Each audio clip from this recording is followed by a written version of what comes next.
Era uma noite quente de verão no Rio de Janeiro, o tipo de noite em que o calor parece não querer ir embora, mesmo com o sol já escondido há horas. Eu estava sentado no bar do Zé, um daqueles lugares simples, com mesas de madeira e cerveja sempre gelada, quando alguém mencionou o Parque Nacional da Tijuca. Para a maioria, o parque é apenas um refúgio verde, um lugar para escapar da loucura da cidade, fazer uma trilha ou levar a família para um piquenique. Mas eu sabia que aquele lugar guardava segredos que nem todo mundo conhecia. Vocês sabiam que já apareceu uma cobra gigante por lá? Soltei, enquanto observava as expressões de surpresa e descrença ao meu redor. As conversas ao redor das mesas diminuíram e os olhares se voltaram para mim. Era isso que eu queria, prender a atenção deles. Sabia que quando terminasse de contar essa história, ninguém sairia dali sem pensar duas vezes antes de colocar os pés na floresta. Tudo começou há uns 5 anos, em uma manhã qualquer. Eu tinha acabado de me aposentar do trabalho de guarda florestal, depois de mais de 3 décadas no serviço, mas ainda me mantinha envolvido com o parque. Conhecia cada trilha, cada canto escondido, cada som que a mata fazia. A Tijuca era minha segunda casa, mas naquele dia algo estava diferente. Desde cedo as coisas pareciam fora do lugar, e eu não sabia explicar por quê.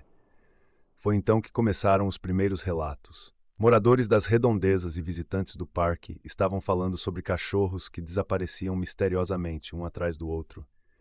No começo pensamos que poderia ser obra de ladrões ou talvez de algum animal selvagem menor, como um lobo-guará, que descesse das montanhas em busca de comida. Mas o que nos intrigava era que nenhum rastro dos animais era encontrado. Simplesmente sumiam. E daí? Qualquer um pode perder um cachorro na mata. Disse um dos rapazes que estava ouvindo, cético. Ah, sim, mas os donos juravam que seus cães não eram de se perder. Além disso, eram cães grandes, não daqueles que se escondem em qualquer buraco. E sempre acontecia na mesma região do parque, perto das trilhas menos usadas. Um mês se passou, e enquanto as pessoas ainda tentavam desvendar o mistério dos cachorros desaparecidos, os relatos começaram a ficar mais sinistros. Alguns visitantes afirmaram ter ouvido sons estranhos, ruídos que não pareciam vir de um animal comum. Eram como estalos pesados, seguidos por algo que se arrastava pela vegetação. Logo depois começaram a aparecer restos de animais. E não estou falando de animais pequenos. Um dia, uma carcaça de capivara foi encontrada próxima ao pico da Tijuca, e não era uma cena bonita de se ver. O animal estava dilacerado, como se algo muito forte o tivesse atacado e depois desaparecido sem deixar vestígios. Claro, começaram as especulações. Alguns falaram que era uma onça, outros que poderia ser algum tipo de predador fora do comum. Mas algo me dizia que não era tão simples assim. Eu já tinha lidado com onças antes, sabia como elas caçavam, e aquilo não era trabalho de uma onça. Era algo maior, mais perigoso. Uma tarde, quando estava caminhando por uma das trilhas menos frequentadas, aquela sensação de que algo estava errado voltou a me incomodar. O ar estava pesado, como se a própria floresta estivesse prendendo a respiração. Foi então que ouvi o som, um estalo seco, seguido por um ruído arrastado. Meus instintos me disseram para ir na direção contrária, mas a curiosidade foi mais forte. Segui em direção ao som, movendo-me com cautela, o mais silenciosamente possível. Enquanto eu avançava, percebi que o som estava ficando mais alto, mais definido. Parecia vir de um trecho da trilha que era pouco usado, um caminho que quase ninguém percorria. Ao me aproximar, vi que o chão estava marcado, como se algo grande tivesse se arrastado por ali. As folhas estavam esmagadas e havia uma trilha clara que levava até uma parte mais densa da floresta. O que quer que fosse, não era pequeno. Me abaixei para examinar a trilha, tentando entender o que poderia ter passado por ali, quando algo chamou minha atenção. Era uma pele de cobra, mas não uma pele qualquer. Aquilo era enorme, maior do que qualquer outra pele de serpente que eu já tinha visto em toda a minha vida. Tinha pelo menos 2 metros de comprimento, e o pior de tudo é que era recente. A pele estava fresca, indicando que a cobra havia trocado de pele há pouco tempo.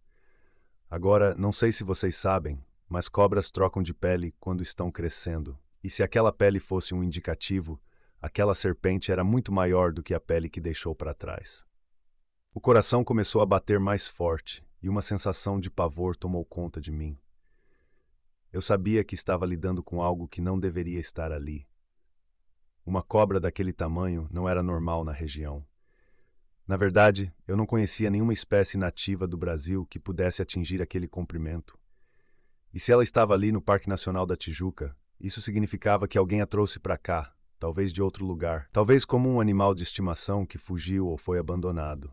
E você foi atrás dela? Perguntou um dos homens no bar, agora mais atento. Eu não sou maluco, respondi, rindo. Aquela coisa era perigosa demais para ir atrás sozinho. Voltei para a sede do parque o mais rápido que pude e alertei meus antigos colegas. Era preciso organizar uma busca séria. Aquela cobra era grande o bastante para ser uma ameaça, não só para os animais, mas para os humanos também. Uma criatura dessas pode matar um homem adulto sem muito esforço. No dia seguinte, uma equipe foi formada para procurar pela serpente. A notícia já havia se espalhado e a mídia local começou a cobrir o caso. O parque, que antes era um lugar tranquilo, agora estava repleto de guardas, pesquisadores e até alguns curiosos que não tinham noção do perigo que corriam. Todo mundo queria ver a tal da serpente gigante. Mas eu sabia que se a encontrássemos, não seria um espetáculo bonito de se ver. Passamos dias vasculhando o parque, mas a serpente parecia saber como se esconder. Encontrávamos rastros, pedaços de pele trocada, mas nunca a criatura em si. Era como se ela estivesse nos observando, sempre um passo à frente, desaparecendo antes que pudéssemos alcançá-la. Até que uma tarde, enquanto a equipe estava dividida em grupos, veio o alerta. Um dos grupos havia encontrado um ninho improvisado, escondido entre as pedras de um morro afastado. Quando chegamos lá, o cheiro de carne podre era insuportável, e no meio das pedras encontramos o que restava de alguns dos animais desaparecidos. Havia até restos de um cachorro grande, o que só confirmava nossas suspeitas. Aquela serpente estava caçando e estava ficando cada vez mais ousada. Os olhos ao meu redor no bar estavam arregalados e todos estavam completamente imersos na história. Eu fiz uma pausa, bebendo um gole de cerveja, e percebi que tinha conseguido o que queria. Toda a atenção estava em mim. Aquela cobra, meus amigos, continuei, não era apenas grande, era inteligente, astuta e estava se tornando uma ameaça real. Nós precisávamos capturá-la e precisávamos fazer isso logo, antes que ela decidisse que estava na hora de caçar algo maior, como um ser humano. Aquela descoberta, a pele gigantesca da cobra e os restos dos animais que ela havia predado, deixou claro que estávamos lidando com uma ameaça real, algo muito além do que qualquer um de nós esperava encontrar no Parque Nacional da Tijuca. A serpente, que agora estava sendo chamada de a Serpente da Tijuca, não era apenas um perigo para os animais do parque, mas também para os turistas e moradores que frequentavam a área. Sabíamos que não podíamos esperar mais. A caçada havia começado. Os dias que se seguiram foram de pura tensão. A notícia de que uma cobra gigantesca estava solta no parque se espalhou como fogo em capim seco. A imprensa estava em cima da história, transformando o parque, normalmente um lugar de paz e tranquilidade, em um caos. Repórteres, câmeras e curiosos invadiram a área, todos querendo uma chance de ver a criatura com seus próprios olhos. Mas o que eles não entendiam era que aquilo não era um espetáculo para ser apreciado. Era uma questão de segurança. Se a cobra atacasse um humano, as consequências seriam desastrosas. A direção do parque, preocupada com a segurança dos visitantes, decidiu fechar as trilhas mais isoladas. Mas sabíamos que isso não era suficiente. A serpente já havia demonstrado que podia se mover livremente por todo o parque, e não havia garantia de que ela não se aproximaria das áreas mais movimentadas. Nossa única chance era capturá-la antes que isso acontecesse. Uma equipe de busca foi montada, composta por guardas florestais experientes, biólogos e alguns veterinários especializados em animais selvagens. Fui chamado para participar das buscas, não só pela minha experiência como guarda florestal aposentado, mas também porque conhecia o parque melhor do que a maioria. Sabia onde a cobra poderia se esconder, os lugares onde seria mais difícil de encontrá-la. Não hesitei em aceitar o convite, mesmo sabendo do perigo. Algo em mim dizia que eu precisava fazer parte disso. A caçada começou logo ao amanhecer. Equipados com rádios, machetes e tranquilizantes potentes, nos dividimos em pequenos grupos e nos espalhamos pelo parque. A primeira tarefa era localizar a cobra, o que não seria fácil. Uma serpente daquele tamanho, apesar de imensa, sabia como se camuflar na mata densa. Precisávamos estar atentos a qualquer sinal, trilhas na terra, galhos quebrados, qualquer coisa que indicasse sua passagem. O grupo com o qual fui designado incluía alguns dos melhores guardas florestais do parque. Homens que, como eu, tinham anos de experiência lidando com todo tipo de situação na floresta. Mas mesmo eles estavam apreensivos. Nunca tínhamos enfrentado algo assim antes. Uma coisa era lidar com uma onça ou mesmo com um grupo de javalis, mas uma cobra python de mais de 8 metros era algo completamente diferente. Passamos o primeiro dia inteiro vasculhando uma das áreas mais remotas do parque, onde a vegetação era densa e difícil de atravessar. A floresta estava mais silenciosa do que o normal, como se os animais soubessem que havia algo errado. De vez em quando, ouvíamos o som de folhas farfalhando ou galhos estalando à distância, mas nunca conseguíamos identificar a origem. Era como se a própria floresta estivesse tentando nos confundir. No final daquele primeiro dia, já estávamos exaustos, mas sabíamos que não podíamos parar. Cada hora que passava, aumentava o risco de que a cobra atacasse novamente. Decidimos acampar na floresta e continuar as buscas ao amanhecer. Naquela noite, ao redor da fogueira, discutimos sobre as possibilidades. Alguém sugeriu que talvez a cobra fosse um animal de estimação exótico que havia sido solto no parque, mas ninguém sabia ao certo. O que todos concordavam era que ela não poderia continuar à solta. Os dias seguintes foram iguais, longas caminhadas pela floresta, rastreando a serpente, sempre com aquela sensação de que ela estava por perto, mas sem nunca realmente vê-la. Encontrávamos sinais aqui e ali, pedaços de pele, marcas no chão, mas a cobra continuava escapando de nós. Era frustrante, mas também aterrorizante. Sabíamos que a qualquer momento ela poderia surgir do nada, pronta para atacar. Foi no quarto dia de buscas que finalmente tivemos um avanço. Um dos grupos, que estava explorando uma área perto da cascatinha Taunay, encontrou uma pista significativa. Eles haviam descoberto rastros frescos, grandes o suficiente para confirmar que eram da cobra. Além disso, encontraram restos de um cachorro que havia desaparecido alguns dias antes. As marcas indicavam que a cobra estava se movendo em direção ao coração do parque, talvez em busca de um lugar mais seguro ou de mais presas. Assim que recebemos a notícia, nos mobilizamos rapidamente. Agora que tínhamos uma ideia clara de onde ela estava, podíamos planejar uma abordagem mais direta. Sabíamos que precisávamos cercá-la, empurrá-la para uma área onde tivéssemos mais controle. O plano era simples: forçar a cobra a se mover para um trecho mais aberto, onde pudéssemos sedá-la com os tranquilizantes e capturá-la. Nos movemos com cuidado, evitando fazer barulho desnecessário. Todos estavam tensos, atentos a qualquer movimento na vegetação. Era como se a floresta estivesse nos observando, aguardando o desfecho daquela caçada. Quando finalmente avistamos a cobra, ela estava enrolada ao redor de um tronco caído, descansando à sombra de uma grande árvore. E meus amigos, era um monstro. Mesmo eu, que já tinha visto muitas coisas estranhas na vida, fiquei impressionado com o tamanho dela. Seus olhos negros brilhavam na penumbra, como se ela soubesse que estávamos lá. Nosso líder deu o sinal, e 2 dos biólogos se aproximaram com os tranquilizantes. A cobra parecia não perceber a aproximação, ou talvez estivesse confiante demais em sua própria força. Mas no momento em que a primeira flecha tranquilizante foi disparada, tudo mudou. A serpente se moveu com uma velocidade que ninguém esperava. Em um instante, ela estava de pé, erguendo parte de seu corpo no ar, e soltou um chiado alto e ameaçador. Nunca vou esquecer o som, era como o próprio medo personificado. A cobra atacou, avançando sobre um dos biólogos, e por pouco ele não foi pego. O grupo recuou, enquanto a serpente se contorcia violentamente, tentando escapar. Mas os tranquilizantes começaram a fazer efeito, e seus movimentos ficaram mais lentos. Mesmo assim, não foi fácil. A cobra ainda tinha força suficiente para lutar, e precisávamos ser rápidos. Enquanto ela se debatia, tentando se libertar, nós a cercamos com redes reforçadas, tentando mantê-la contida até que o sedativo a dominasse completamente. Houve momentos em que pensei que não conseguiríamos. O corpo da serpente era como uma força da natureza, esmagando tudo ao seu redor. O tempo parecia ter desacelerado e cada segundo se arrastava enquanto lutávamos para imobilizá-la. Finalmente, após o que pareceram horas, a cobra cedeu.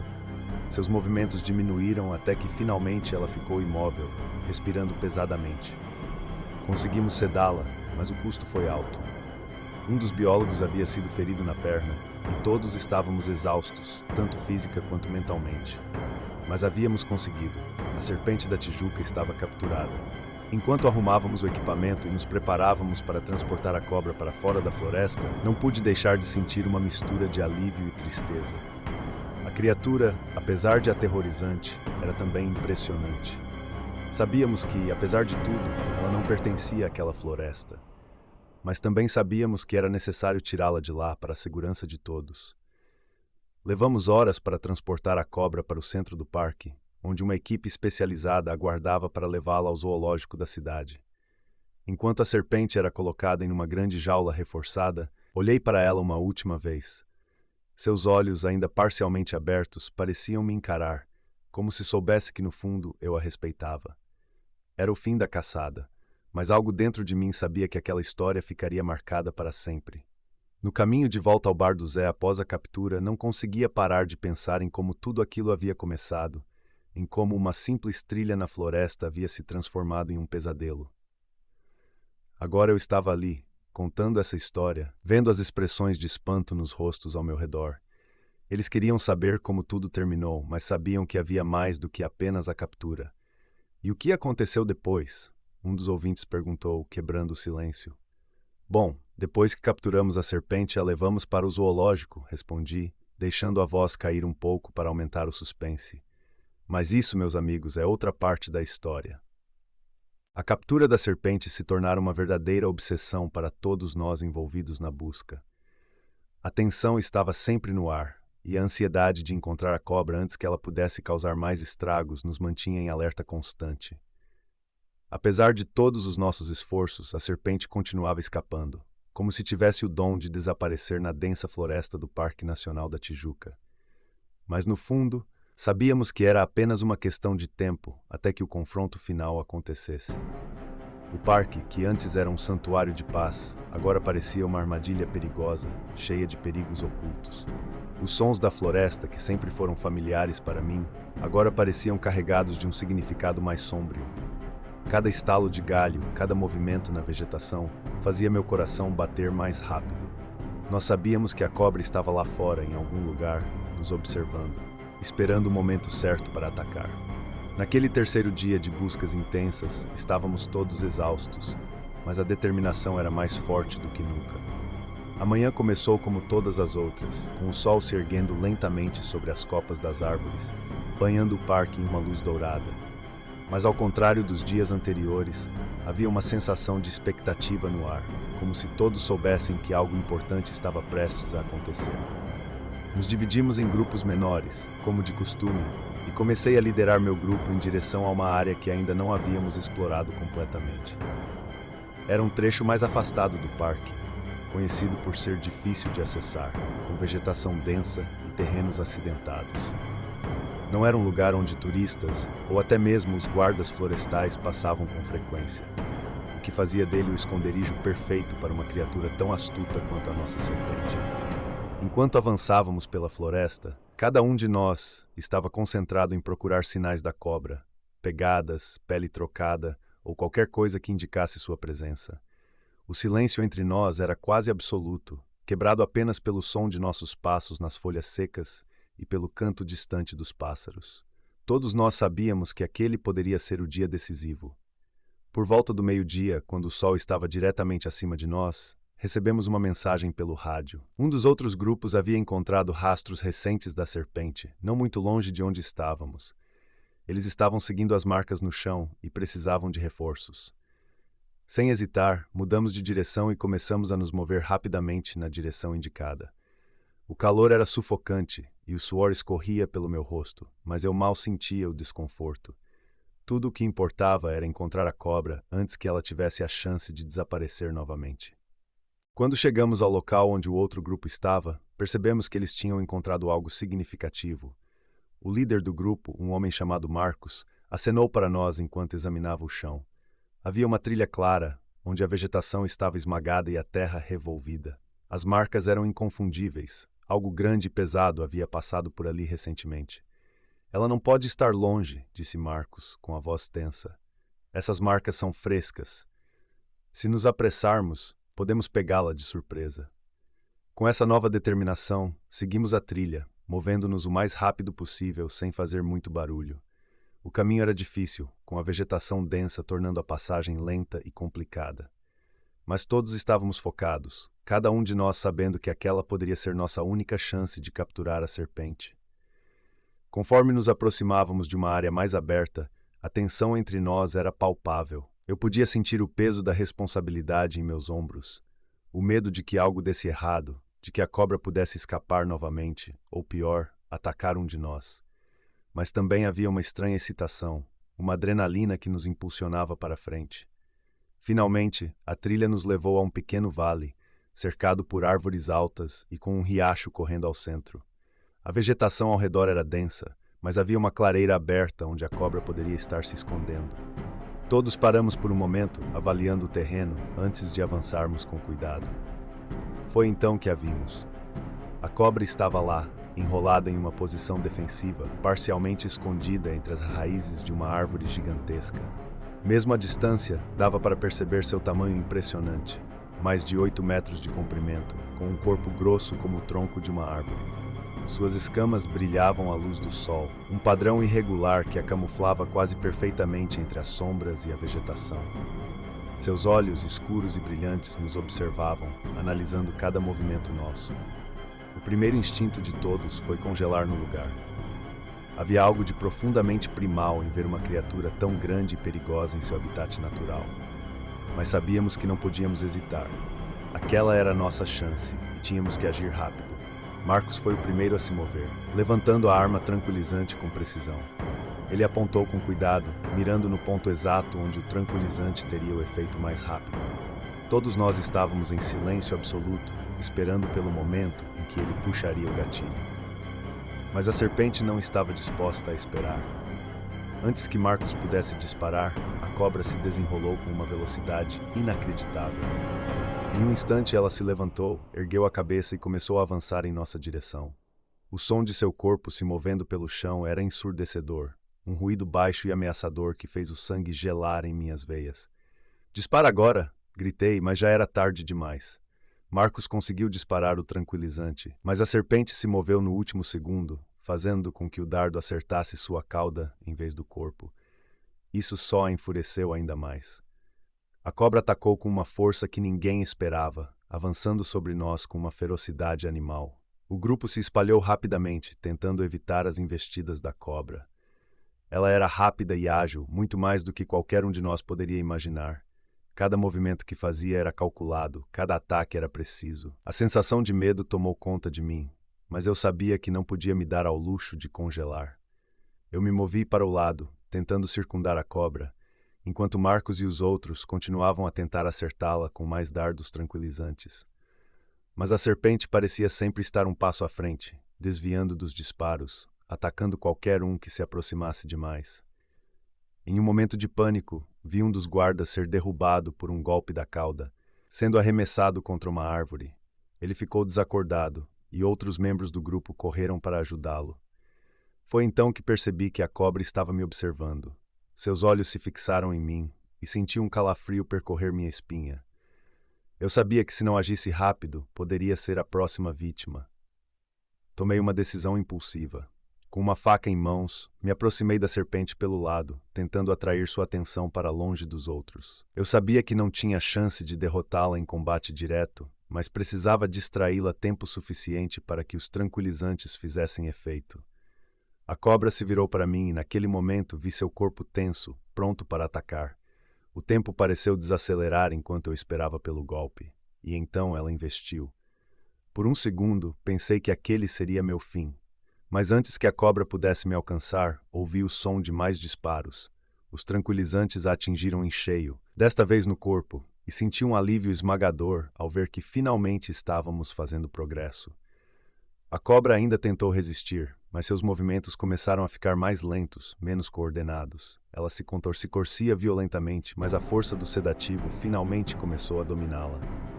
Foi uma luta longa e cansativa, mas aos poucos a serpente foi cedendo, até que finalmente ficou imóvel, respirando pesadamente. Quando finalmente vimos que ela estava completamente sedada, um misto de alívio e exaustão tomou conta de todos nós. Eu estava suado, cansado e com a adrenalina correndo pelas veias, mas havia conseguido. Havíamos conseguido. A serpente estava capturada. Enquanto começávamos a preparar a cobra para o transporte, senti uma onda de emoções me atingir. A serpente, apesar de tudo, era uma criatura impressionante, um símbolo da força e da selvageria da natureza. E, ao mesmo tempo, sabia que o parque estaria mais seguro sem ela à solta. Quando finalmente colocamos a cobra na jaula reforçada, pronta para ser levada para o zoológico, me permiti respirar fundo. A captura havia sido difícil, mas estava terminada. E agora, tudo o que restava era garantir que ela seria levada com segurança para longe do parque, onde não poderia mais ameaçar ninguém. Enquanto voltávamos para a base, exaustos mas vitoriosos, senti que um peso havia sido tirado dos meus ombros. A serpente, que por tanto tempo havia sido um pesadelo à espreita na floresta, agora estava sob controle. Mas mesmo assim, algo me dizia que aquela história ficaria comigo para sempre, como um lembrete de que, por mais que tentemos dominar a natureza, ela sempre encontrará uma maneira de nos surpreender. E assim, com a serpente capturada e o perigo afastado, estávamos prontos para enfrentar o que viesse a seguir. Com a serpente finalmente capturada e segura em uma jaula reforçada, a tensão que havia pairado sobre todos nós durante a caçada começou a se dissipar. No entanto, a adrenalina que ainda corria em nossas veias nos impedia de relaxar completamente. Sabíamos que o perigo imediato estava contido, mas ainda havia muito a ser feito. A serpente estava longe de ser um problema resolvido. O desafio agora era garantir que o transporte até o zoológico do Rio de Janeiro fosse feito com segurança, sem incidentes. Afinal, estávamos lidando com uma criatura de mais de 8 metros, capaz de causar danos significativos se algo desse errado. Mas por ora, o fato de que ela estava finalmente sob controle já era um alívio. Enquanto organizávamos os preparativos para a viagem, as notícias sobre a captura da serpente começaram a se espalhar rapidamente. Logo, equipes de reportagem e curiosos começaram a se reunir nos arredores do parque, ansiosos para ver a gigantesca criatura que havia dominado as manchetes locais nas últimas semanas. O que havia começado como um segredo sômbrio, escondido nas profundezas da Floresta da Tijuca, agora se tornara o assunto mais comentado da cidade. Eu observava tudo isso com uma mistura de alívio e preocupação. De um lado, estava feliz que o pesadelo estava chegando ao fim, que finalmente poderíamos respirar tranquilos, sabendo que a cobra não representaria mais uma ameaça. Mas, por outro lado, havia algo inquietante em ver como as pessoas reagiam à situação. Para muitos, a captura da serpente era apenas um espetáculo, algo exótico e perigoso, mas que agora estava contido. Não havia a compreensão do quão perto estivemos de uma tragédia, ou de como aquela criatura havia vivido tanto tempo nas sombras da cidade sem ser notada. O transporte da serpente foi cuidadosamente planejado. Precisávamos garantir que ela estivesse segura e que não houvesse chances de uma fuga durante a viagem até o zoológico. A jaula foi reforçada com metal grosso e a equipe de biólogos monitorou a condição da cobra para garantir que ela permanecesse sedada o suficiente para não causar problemas durante o percurso. Quando finalmente colocamos a jaula em um caminhão, cercado por segurança, era como se estivéssemos fechando um capítulo sombrio na história do Parque Nacional da Tijuca. A cobra estava a caminho do zoológico, onde seria estudada e mantida sob vigilância. Mas para mim, não era apenas o fim de uma ameaça. Era o início de uma reflexão mais profunda sobre o que aquela serpente representava. O zoológico estava preparado para receber a cobra, mas ninguém sabia ao certo o que esperar. O animal era uma anomalia, uma python de tamanho impressionante que de alguma forma havia se adaptado ao ambiente do parque, predando os animais locais e se mantendo fora do radar por tanto tempo. Como ela havia chegado ali? Alguém a trouxe? Ela escapou de algum cativeiro? Eram perguntas que no momento não tinham respostas. Quando a cobra finalmente chegou ao zoológico, foi recebida com um misto de fascínio e medo. Veterinários e especialistas em répteis estavam prontos para examiná-la, mas até eles pareciam surpresos com o tamanho e a força do animal. Os visitantes, por sua vez, estavam ansiosos para ver de perto a criatura que havia aterrorizado o parque por tanto tempo. Nos dias que se seguiram, a serpente tornou-se a maior atração do zoológico. Pessoas de toda a cidade, e até de fora, vinham para vê-la. Havia algo hipnotizante em observar um predador tão grande e poderoso, mas ao mesmo tempo tão silencioso e reservado. As crianças olhavam para ela com um misto de medo e admiração, enquanto os adultos discutiam sobre como um animal daqueles poderia ter passado tanto tempo sem ser detectado. Mas para mim e para aqueles que estiveram envolvidos na captura, a sensação era diferente. Cada vez que olhava para a serpente, sentia uma espécie de respeito, quase reverência. Ela era uma lembrança viva de que, por mais que tentemos controlar a natureza, há forças que estão além do nosso entendimento, criaturas que vivem à margem do nosso mundo, mas que são capazes de nos surpreender e desafiar. Não demorou para que a história da Serpente da Tijuca começasse a ser contada e recontada, ganhando novas camadas de mistério e exagero. Algumas versões falavam de uma cobra que era ainda maior, outras diziam que ela havia sido responsável por desaparecimentos de pessoas, o que nunca aconteceu. A verdade foi se misturando com a lenda, e a serpente tornou-se um símbolo do desconhecido que espreita nas sombras. Enquanto tudo isso acontecia, eu não pude deixar de pensar no que aquela cobra significava para mim pessoalmente. Passei a maior parte da minha vida trabalhando no Parque Nacional da Tijuca, conhecendo cada centímetro daquele lugar. Mas a presença da serpente me lembrou que sempre há mais para se descobrir, que a natureza é cheia de surpresas, algumas das quais podem ser assustadoras. Com o tempo, a agitação em torno da captura começou a diminuir. O parque foi reaberto e os visitantes começaram a voltar, ainda que com uma certa cautela. As trilhas mais isoladas, onde a cobra havia sido encontrada, tornaram-se menos populares, com as pessoas preferindo ficar nas áreas mais abertas e seguras. Mas para mim e para os outros guardas, a floresta nunca mais foi a mesma. Eu me encontrava frequentemente voltando ao local onde a cobra foi capturada, observando a clareira agora silenciosa e vazia. Havia uma certa paz ali, mas também uma lembrança constante do que aconteceu. A floresta era um lugar de vida e morte, de beleza e perigo, e aquele evento serviu como um lembrete de que o equilíbrio entre essas forças era frágil. Meses depois, voltei ao zoológico para ver a cobra novamente. Agora que a comoção havia diminuído, ela estava em um grande terrário, onde podia se mover livremente. Olhei para ela por um longo tempo, tentando entender o que sentia. Havia algo de majestoso naquela criatura. Algo que, apesar de toda a dor e medo que causou, eu não podia deixar de admirar. A cobra olhou para mim através do vidro, e por um momento senti como se houvesse algum tipo de compreensão entre nós. Talvez fosse apenas minha imaginação, mas parecia que ela me reconhecia, que sabia quem eu era. Não como uma ameaça, mas como alguém que de certa forma respeitava. Deixei o zoológico naquela tarde com uma sensação de encerramento. A Serpente da Tijuca, como havia sido apelidada, estava segura e o parque havia voltado ao seu estado normal. Mas algo em mim havia mudado. A experiência havia me transformado, me feito ver a natureza de uma maneira nova, com um respeito renovado por suas forças incontroláveis. Enquanto me sentava no bar do Zé naquela noite, contando a história para os curiosos que se reuniram ao meu redor, sabia que eles estavam interessados nos detalhes dramáticos, na caça, no perigo, na captura, mas eu queria que eles entendessem algo mais profundo, algo que ia além da superfície. Vocês acham que conhecem a natureza, disse olhando para os rostos atentos ao meu redor. Acham que podem controlá-la, dominá-la. Mas a verdade é que há sempre algo mais, algo que não vemos, algo que não compreendemos. A Serpente da Tijuca é um lembrete disso, e para mim é uma lição de humildade. Ela me ensinou que por mais que achemos que estamos no controle, a natureza sempre tem uma carta escondida na manga. Houve um momento de silêncio no bar enquanto todos processavam o que eu havia dito. Depois, um dos homens, um jovem que parecia estar especialmente impressionado, perguntou: "E você, voltaria lá? Voltaria ao parque, sabendo o que sabe agora?" Eu sorri, tomando um último gole da minha cerveja. "Claro que sim", respondi. "Porque é isso que fazemos, não é?